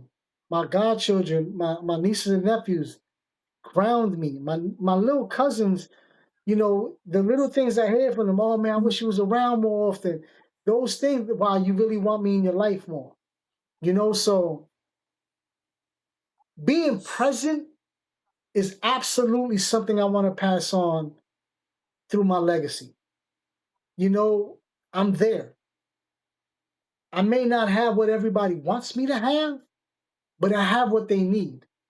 And that's the time, the communication, the lessons, the love, and me being present. And those are the things that's every day waking up in the morning and saying, you know what, I can be angry.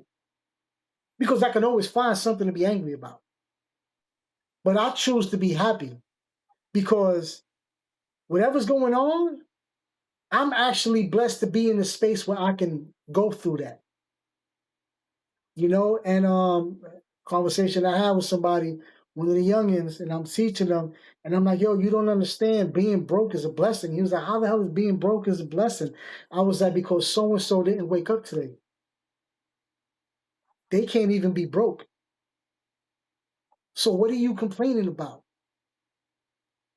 And to me, I think too many people think grand. I need $100 million to be happy. When the truth is, you could be happy just waking up in the morning. Because if you wake up in the morning, anything's possible. And I think that is what I'm working on legacy-wise every single day. Waking up and telling other people and showing other people, now I'm good. Where I am, I'm blessed. Or no, right here, right now. That's the blessing. What's next for Admonish Music? What's next for Admonish Music? That's a great question. Another cup of tea. Another album. I'm actually working on a collaborative album with two good friends of mine. I'm working on the album, working on Lavender Man, and I'm working with Dope Culture, working on the album together. I love it because the music, Lavender Man is a producer, so the music is not going to be what you used to with me on. And I love rhyming with Dope Culture because he and I did a song together, and he doesn't do what I do. I don't do what he does, but we both do what we do very well, and it complements. So that's why we decided to do the album together. Never mind the fact that they're just dope human beings. And I like the drive. Like, I'm the type of person, you send me a beat, I get remixes all the time. Yo, I need you to get on the song. I need a verse. I'm the type of person, when I get it, I'm already writing. If I get it and like it, boom, I'm writing. I'm recording. I'm sending it back. I'm like, yo, I just sent it to you this morning. I needed you to have that because I'm excited about that. I'm not the type of person like if I send something to somebody and they take 3 weeks to get back to me, yes, I'm impatient in that regard, and I know life is life, but it's because I'm so excited to see what you did that if it takes too long, I'm not even interested anymore. So yeah, something I gotta work on. So I'm working on a couple of albums. I'm working on taking the merch that we have for Admonish Music to the next level and not even turn it into a clothing brand, but every time you buy something from us, I want it to be top-notch quality. It's hugely important to me that the person who receives whatever they receive from me feels I over-provided. So those are the things. And besides that, just, you know, my wife and I continue to grow and venture into new things. And what's really next is me learning new stuff, teaching new stuff, and just enjoying life, man. Okay. Well, that is a hell of an outlook. And Thank I you. think it's beautiful. But we are up against the clock for this interview. So, as you know, I have one final question, and that is, what are two questions you've never been asked in an interview that you wish someone would ask? And what are the answers to those questions? So the two questions are, what equipment do I use? Which is weird that nobody's asked me that. And the second one is on this particular, well, nobody's ever really asked me what's my favorite metaphor. Since we're talking about build my legacy, build your legacy. In Lost, I start the song with a okay. When I rhyme, I'm trying to impress me, and I'm trying to outright me and outwit me. So in the beginning of the verse, I say, I learned to count while I was watching them bag weight. I couldn't wait to carry my own weight. Watched it grow from an eighth to a freight, flow across states and translate to counting papers. Wait. So I learned to count while watching them bag weight. The metaphor there is I was in a place watching them package whatever they were packaging. That's how I learned how to count. Okay, I see you counting grams and I see you counting X and O. Okay, so I learned to count while I was watching them bag weight. I'm playing off the weight. So I'm taking the word weight and I'm flipping it through the whole metaphor with different meanings. So I learned to count while I was watching them bag weight. I couldn't wait to carry my own weight. I couldn't wait to be a grown-up and carry all the responsibilities of life. But watching the people who I idolized at the time, I couldn't wait to do what they were doing at the capacity that they were doing it. So I watched it grow from an eighth to a freight and flow across states. So what they were doing was growing. I couldn't wait to grow with what they were growing, and I couldn't wait to expand and be successful like they are and watch it translate. The beauty of that is, even though it's a street metaphor, it's a street phrase I just mentioned.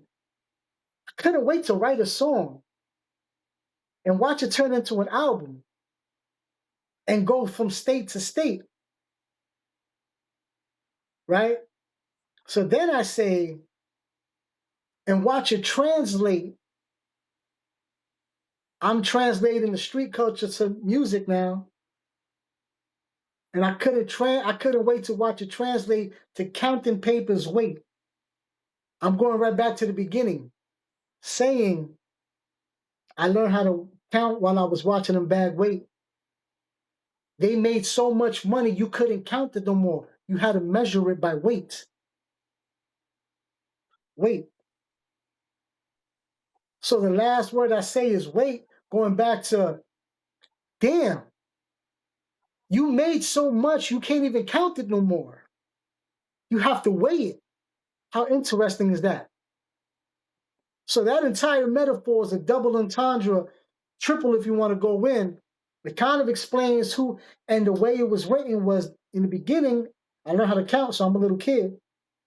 You can even count it as, I'm just learning how to rhyme. To the point of what I've grown to become is out of this world. Wait, you created this monster. So that's the only person to get that entire metaphor was my brother. He called me and was like, how do you talk about the street game so detailed? You show the growth of it. He goes, but it's a complete metaphor for you being an artist. He goes, and it's a metaphor for you growing in life. And I was like, it's exactly how I wrote it. When I wrote it, I had to rewrite certain words and certain to make it understandable that if I'm going to say this, if you're simple minded, you think I'm just talking about the streets. If you understand metaphors and the way you twist them, you understand that every line means a whole different thing. So it depends on who's actually listening to it to get the whole line. Do you think you could translate that into a music video? Oh, my brother's an actor as well. And this is the conversation he and I had. So he said, okay, my quick answer to that is maybe. Because he was like, we would have to shoot the entire scene 3 times. Right. Streetwise, music-wise, person-wise. Baby, a toddler, and then, so you see the growth. He goes, and we would have to flash them back to back. The question is, how do we take those 3 scenes and flash it during that small cadence so you can get it? Because if we make it a minute long, the verse is over. So yeah, that's a puzzle in itself that we're trying to answer. When you figure it out, let me know. And I definitely want to see the way that video works out. I would like to see the behind the scenes. I would like to see the concept part. I would like to see this is what we did, and we're going to leave it alone for a day or two, and then we're going to come back to it and look at it with fresh eyes. I would like to see that whole process, because to me that is building a song in video. Yeah. And since my mom works in pictures, excuse me, that song would definitely stick in my head that much more. But we are out of time for this interview, and I want to thank you for sitting down and talking to me and having a beverage and explaining this new album. And I really enjoyed this album. I'm very excited for you and for your family and for the fans who haven't experienced this album yet. So I want to say thanks to everyone for making it to this part of the video. If you enjoyed the video, if you'll leave me a like and a comment below. If you didn't enjoy the video, if you'll leave me a comment below and tell me why you didn't enjoy the video. And if there's anything you would like me to ask Mr. Admonish next time we sit down and talk, you can leave that in the comments as well. And Admonish, can you tell everybody where they can find out everything about you as far as social media? Absolutely. First and foremost, admonishmusic.com for everything. You can talk to me on there. You can buy the merch. You can hear the album. You can buy the album. You can support me in any way possible, or you can just complain to me. That's cool. I might not hear the complaint, but I hear you vent. You can also check me on everything's Admonish Music, TikTok, Facebook, Instagram, fan base, you name it. I'm on there. Admonish Music, at Admonish Music, and admonishmusic.com. Everything's my name, so please reach out, DM me, let me know what you think, let me know what you don't like. Let's talk. All right. So, cheers to Admonish Music. Cheers to you, Chris. Thank you for having me on again. Thank you for the conversation. And thank you for always leaving me stumped with your questions, man. I love it. Love it. Love it. Oh, well, I enjoy talking to you so much because you explain in such detail that I can see the pictures in my mind. And there's always more depth to your music and the things you do that I enjoy hearing about that, and you mentoring young artists and showing them the way and saying, hey, I made this mistake, don't do this. And you're trying to bring them up so that they don't have to go through the same things you went through. And the fact that you stand firm on your faith, and the fact that you stand firm on your beliefs about how to be a man, how to be a husband, how to be an entrepreneur, how to be a father, how to be an uncle, how to be you there you don't falter in anything you do, and you stand firm and you smile all the time. I think that is awesome. And like you said in the emails and all the correspondence, I can feel the warmth every time I read something from you. It doesn't seem like, hey, he's just responding to respond.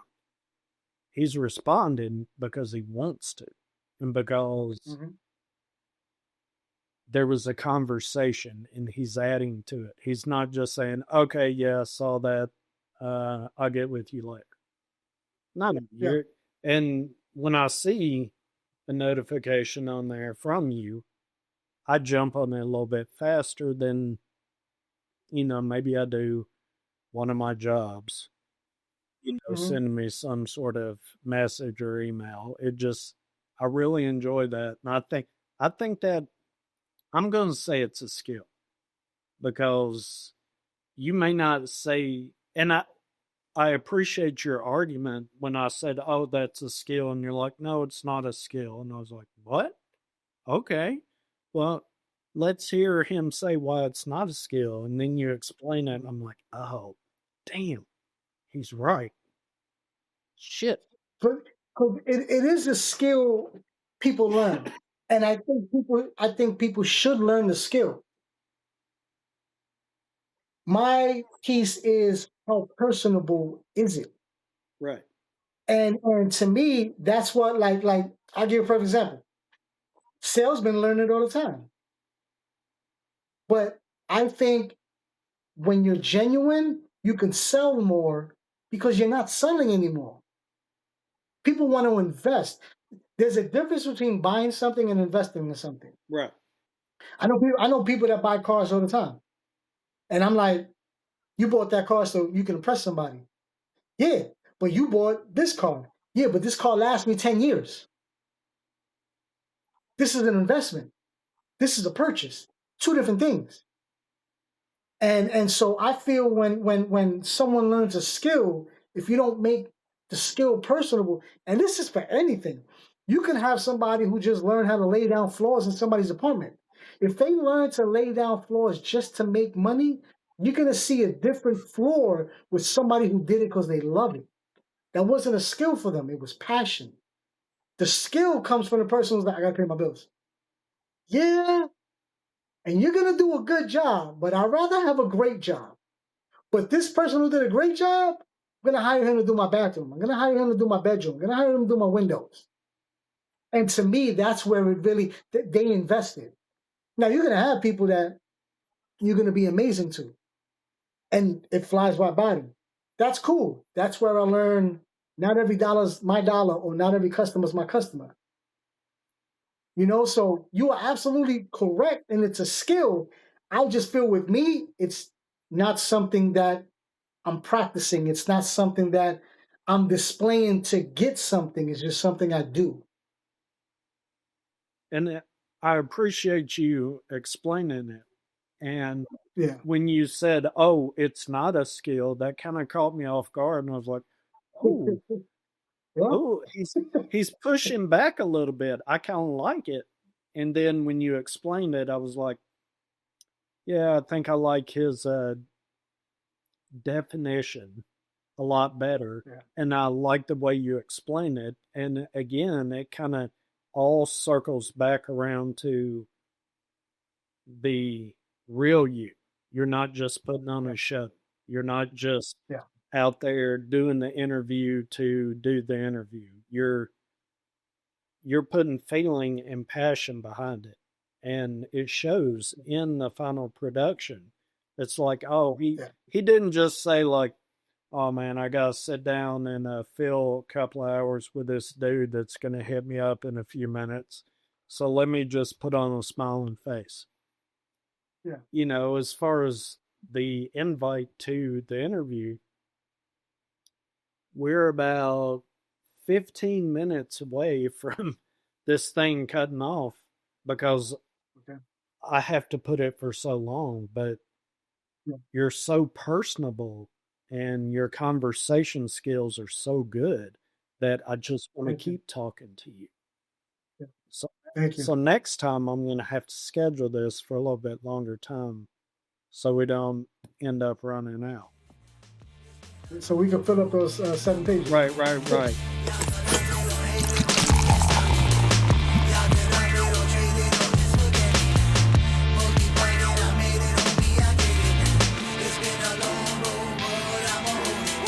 Imagination running wild, forgive me now. I got a catalog to pound, no time to smile. My laborious style got them all fiending now. It's been a while since someone was so versatile. Modern day classique, I lead by technique.